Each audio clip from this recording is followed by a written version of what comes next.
Sunday ಕೂಡ ನಾವು ಬುದ್ಧ ವಂದನ, ಧಮ್ಮ ವಂದನ, ಸಂಘ ವಂದನ ಎಲ್ಲ ಮಾಡ್ತಾ ಇದ್ದೀವಿ. ಎಲ್ಲ ಕೂಡ ನಾವು ತಿಳ್ಕೊತಾ ಇದ್ದೀವಿ. ಬಟ್ ಇದರಲ್ಲೂ ಕೂಡ ಪ್ರತ್ಯೇಕವಾಗಿ ನಮ್ಮ ಭಗವಾನ್ ಬುದ್ಧರು ಏನು ತಿಳಿಸಿರ್ತಾರೆ, ಬಟ್ ನಮ್ಮ ಬಾಬಾ ಸಾಹೇಬರು ಏನು ಪಾಲನೆ ಮಾಡಿರ್ತಾರೆ ಅನ್ನೋದು ಕೂಡ ನಾವು ತಿಳ್ಕೋಬೇಕಾಗುತ್ತೆ.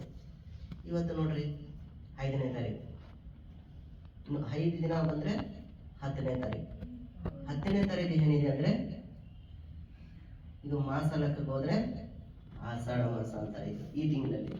ಬಟ್ ನಾವು ಕೂಡ ಫಾಲೋ ಮಾಡಬೇಕು. ಮುಂದಿನ ತಿಂಗಳಲ್ಲಿ ಏನು ಬರುತ್ತೆ, ಭಗವಾನ್ ಪುತ್ರದೇ ಏನಿದೆ, ಬಟ್ ಬಾಬಾ ಸಾಹೇಬ್ರದ್ದು ಏನೇನು ಮಾಡಿದ್ದಾರೆ ಅನ್ನೋದು ಕೂಡ ನಾವು ಮುಂಚೆದು ಕೂಡ ತಿಳ್ಕೋಬೇಕಾಗುತ್ತೆ. ಬಂದೀಜಿಗಳಿರ್ಬೋದು, ಬಟ್ ಬೌದ್ಧಾಚಾರ್ಯಗಳಿರ್ಬೋದು, ಅದ್ರ ಬಗ್ಗೆ ಓದ್ಕೊಂಡು ಜ್ಞಾನೋದಯ ಸ್ವಲ್ಪ ಎಲ್ಲ ಜ್ಞಾನದಲ್ಲಿ ಇಟ್ಕೊಂಡು ಪ್ರಚಾರ ಮಾಡೋರು ಇರ್ತಾರಲ್ಲ, ಅವ್ರ ಬಗ್ಗೆ ಎಲ್ಲ ನೀವು ತಿಳ್ಕೊಬೋದು. ಬಾಬಾ ಸಾಹೇಬ್ರಾಗಲಿ ಭಗವಾನ್ ಬುದ್ಧರಾಗಲಿ ಮುಂದಕ್ಕೆ ಏನಿದೆ ಅಂತ ಕೂಡ ನೀವು ತಿಳ್ಕೊಬೋದು. 10ನೇ ತಾರೀಕು ಏನಿದೆ ಅಂದರೆ ಹುಣ್ಣಿಮೆ ಇದೆ, ಆಷಾಢ ಮಾಸ ಹುಣ್ಣಿಮೆ ಇದೆ. ಆ ಹುಣ್ಣಿಮೆ ಜೊತೆಯಲ್ಲಿ ಏನಿದೆ ಅಂದರೆ ಭಗವಾನ್ ಬುದ್ಧರು ಪ್ರತ್ಯೇಕವಾಗಿ ಫಸ್ಟು ಉಪದೇಶ ಹೇಳಿರೋ ದಿನ ಇರ್ತದೆ. ಇದು ಮಳೆಗಾಲ ಇರೋದರಿಂದ ಅವರು ಬೇಸಿಗೆಗಾಲದಲ್ಲಿ ಊರಿಗೂ ಪ್ರಚಾರ ಮಾಡಕ್ಕೆ ಹೋಗ್ತಾರೆ. ಈ ಮಳೆಗಾಲವೇ ಯಾಕಂದರೆ ನಡ್ಕೊಂಡು ಹೋಗ್ಬೇಕಲ್ಲ, ಮಳೆ ಬರುತ್ತೆ, ಗಾಳಿ ಬರುತ್ತೆ, ಶೀತ ಆಗುತ್ತೆ, ಜ್ವರ ಬರುತ್ತೆ. ಅದ್ರ ಸಲುವಾಗಿ ಉಪಾಸಕರು ಏನು ಮಾಡ್ತಾರೆ ಅಂದರೆ ಭಗವಾನ್ ಬುದ್ಧರೇ ನೀವು ಓಡಾಡಬೇಕಾಗಿಲ್ಲ, ವಿಹಾರಗಳಲ್ಲಿ ಇರಬೇಕು, ನಿಮ್ಮ ಸೇವೆಗಳನ್ನು ನಾವು ಮಾಡ್ತೀವಿ, ನಿಮ್ಮ ಉಪದೇಶ ನಮಗೂ ಬೇಕಾಗಿದೆ ಅಂತ ಕೇಳ್ಕೊಂಡು ಈ 3 ತಿಂಗಳು ಈ ಅವಕಾಶ ಇರುತ್ತೆ. 3 ತಿಂಗಳಂದರೆ ಈ ಆಷಾಢ ಮಾಸ ಶುರುವಾಗಿದೆ ಅಂದರೆ ಅಕ್ಟೋಬರ್ 14ನೇ ತಾರೀಕು ಅಲ್ಲಿನವರೆಗೂ ಇರುತ್ತೆ. ಅಕ್ಟೋಬರ್ 14ನೇ ತಾರೀಕು ಹೋದ ವರ್ಷ ನಾವು ಮಾಡಿದ್ದೀವಿ. ಯಾರಿಗಾದ್ರೂ ನೆನಪಿದೆಯಾ? ಹೋದ ವರ್ಷ ಮಾಡಿದ್ದೀವಿ ನಾವು. ಅಕ್ಟೋಬರ್ 14ನೇ ತಾರೀಕು ಮಾಡಿದ್ದೀವಿ. ಏನು ಮಾಡಿದೆ ಅನ್ನೋದು ಕೂಡ ನೆನಪಿರ್ಬೋದು. ನೀವು ಬರ್ತಾ ಇದ್ದನ್ನು ಫಾಲೋ ಮಾಡಿದ್ರೆ ಅಕ್ಟೋಬರ್ 14 ಎಲ್ಲ ನೆನಪು ಬರುತ್ತೆ. ಬಟ್ ಅದು ಇನ್ನೊಂದು ಸತಿ ಕೂಡ ನಾನು ನೆನಪು ಮಾಡ್ತೀನಿ. ಅಷ್ಟು ಹೊತ್ತಿಗೆ ಇದು ಆಷಾಢ ಮಾಸದ್ದು ಮಳೆ ಶುರುವಾಗ್ತದಲ್ಲ, ಅದು ಎಂಡ್ ಆಗುತ್ತೆ, ಮಳೆಗೆ ನಿಲ್ತಾ ಹೋಗೋದಿರುತ್ತೆ. ಅದರ ಜೊತೆಯಲ್ಲಿ ಬಾಬಾ ಸಾಹೇಬ್ ಅಂಬೇಡ್ಕರ್ ಏನು ಮಾಡಿರ್ತಾರೆ ಅಂದರೆ ನಾಗ್ಪುರದಲ್ಲಿ ಅಕ್ಟೋಬರ್ 14 ಧಮ್ಮ ದೀಕ್ಷೆ ತಗೊಂಡಿರ್ತಾರೆ. ಎಷ್ಟು ಜನ ಸೇರಿಸಿರ್ತಾರೆ? 5 ಲಕ್ಷ ಜನಕ್ಕಂತ ಸುಮ್ಮನೆ ಹೆಸರ ಮೇಲೆ ಕೌಂಟಿಂಗ್ ತಗೊಂಡಿರ್ತಾರೆ. ನೀವು ಹೆಚ್ಚಿಗೆ ಇರ್ಬೋದು, ಬಟ್ ಅಷ್ಟು ಜನಕ್ಕೆ, ಅಷ್ಟು ಜನ ಮುಂದೆ ನಾನು ಹುಟ್ಟಿರೋದು ಹಿಂದೂ ಹಾಕ್ಬೋದು, ನಾನು ಇವತ್ತಿಂದ ದೀಕ್ಷೆ ತಗೊಂಡಿರ್ತೀನಿ ಅಂತ ಹೇಳಿರ್ತಾರೆ. 3 ತಿಂಗಳು ಬಂದೀಜಿಲೆಲ್ಲೂ ಹೋಗಲ್ಲ, ಉಪವಾಸಕರ ಸೇವೆ ಮಾಡೋರು ಈ 3 ತಿಂಗಳು ಕೂಡ ವಿಹಾರಕ್ಕೆ ಬಂದು ಬಂದೀಜರಿಗೆ ದಾನ ಮಾಡೋದಿರ್ತದೆ, ಬಂದೀಜರದು ಉಪದೇಶ ಕೂಡ ತಗೊಳ್ಳೋದಿರ್ತದೆ. ಇಲ್ಲೇ ಎಲ್ಲ ಎಲ್ಲಿ ಕೂಡ. ಅದಕ್ಕೆ ಬಂದೀಜಿಗಳು ಈ 3 ತಿಂಗಳು ಹೆಚ್ಚಿಗೆ ಪ್ರಚಾರ ಮಾಡೋಕ್ಕೆ ಒಂದು ಊರು ಬಿಟ್ಟು ಇನ್ನೊಂದು ಊರು ಹೋಗೋದಿಲ್ಲ. 3 ತಿಂಗಳು ಉಪವಾಸಕರ ಜವಾಬ್ದಾರಿ ಮೇಲೆ ಇರ್ತದೆ. ಇವತ್ತು ಇವ್ರ ಮನೆ ಅಂದರೆ ನಮ್ಮ ಉಪದೇಶಗಳು ಕರಿಬೇಕಾಗುತ್ತದೆ. ಇಲ್ಲ ಅಂದರೆ ಅವ್ರ ಮನೆಗಿಲ್ಲ ಅಂದರೆ ಪೂಜೆಗೆ ವಿಹಾರಕ್ಕೆ ಕರಿಬೇಕಾಗುತ್ತದೆ. ಅದಕ್ಕೆ ಡೈಲಿ ಬೆಳಗ್ಗೆ ಸಂಜೆ ಕೂಡ ಇದನ್ನು ನಾವು 3 ತಿಂಗಳು ಪಾಲನೆ ಮಾಡಬೇಕಾಗುತ್ತೆ. ವರ್ಷದಲ್ಲಿ ಆಷಾಢ ಮಾಸ ಸ್ಟಾರ್ಟ್ ಆಯಿತು ಅಂದರೆ ಅಕ್ಟೋಬರ್ ತಿಂಗಳು ಮುಗಿಯೋವರೆಗೂ ಇದಿರುತ್ತದೆ. ಇದು ನಾವು ನೆನಪು ಮಾಡ್ಬೋದು. ಆಯಿತಾ? ಇಷ್ಟು ಮಾತ್ರ ನಾನು ಇದ್ರ ಬಗ್ಗೆ ತಿಳಿಸ್ಕೊಟ್ಟಿದ್ದೀನಿ. ಯಾರಾದರೂ ಕೇಳ್ಬೋದು ನಿಮ್ದೇನೋ ಬುದ್ಧಿಸ್ಟ್ ಇದರಲ್ಲಿ ಏನ್ರಿ ಇದು ಆಷಾಢ ಮಾಸದ ಇದೇನೋ ಮಾಡ್ತಾ ಇದ್ದೀರಾ ಅಂದರೆ ಹೇಳ್ಬೋದು. ನಾವು ಬಂತಿಜಿಲ್ಲನವರು ಎಲ್ಲೇ ಮಳೆ ಬರೋದ್ರಿಂದ ಹೊರಡೆ ಹೋಗಲ್ಲ, ನಮ್ಮ ವಿಚಾರದಲ್ಲೇ ಇರ್ತಾರೆ.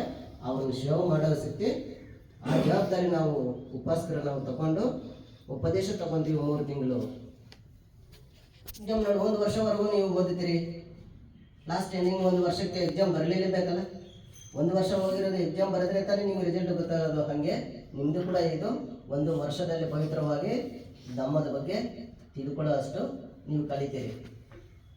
12 ತಿಂಗಳಲ್ಲಿ 12 ತಿಂಗಳು ಬರ್ತದಂದರೆ 3 ತಿಂಗಳಿಗೆ 12 ತಿಂಗಳದ್ದು ಕಲಿತೀರಿ. ಯಾಕಂದರೆ ಬಂದಿದ್ದೀವಿ ಎಲ್ಲೂ ಹೋಗಲ್ಲ, ನಿಮ್ಮ ವಿಹಾರದಲ್ಲೇ ಇರ್ತಾರೆ. ನೀವು ಡೌಟ್ ಬರೋದೆಲ್ಲ ತಿಳ್ಕೊಂತೀರಿ. 9 ತಿಂಗಳು ಲಾಸ್ ಆದ್ರೂ ಕೂಡ 9 ತಿಂಗಳದು ಮೂರನೇ ತಿಂಗಳಲ್ಲಿ ಕಲಿತೀರಾ ಅಂದರೆ 1 ವರ್ಷ ಏನು ನಡೀತದೆ ಎಲ್ಲ ಕೂಡ ತಿಳ್ಕೊಳ್ಳೋ ಶಕ್ತಿ ಇರುತ್ತದೆ.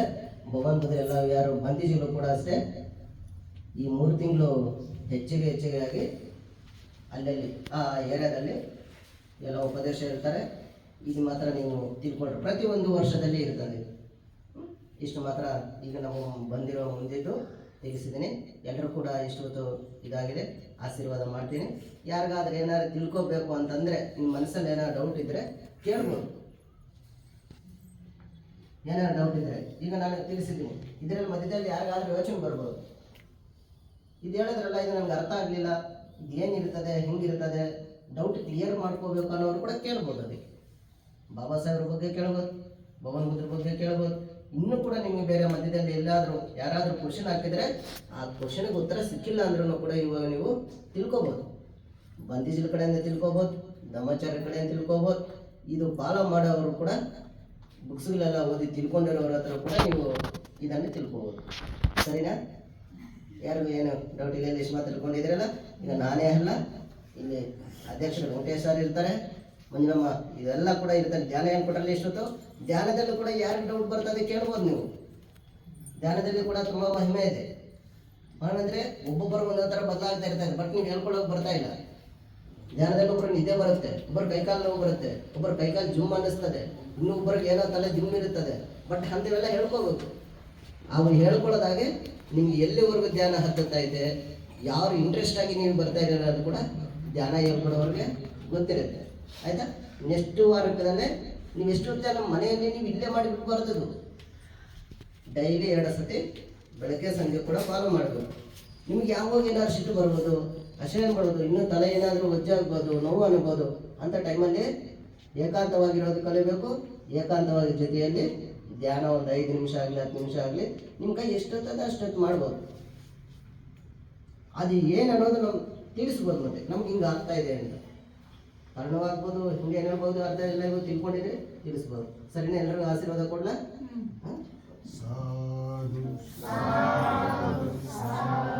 ಎಲ್ಲ ಕೈ ಜೋಡಿಸ್ರಿ, ಆಶೀರ್ವಾದ ಕೊಡ್ತೇನೆ.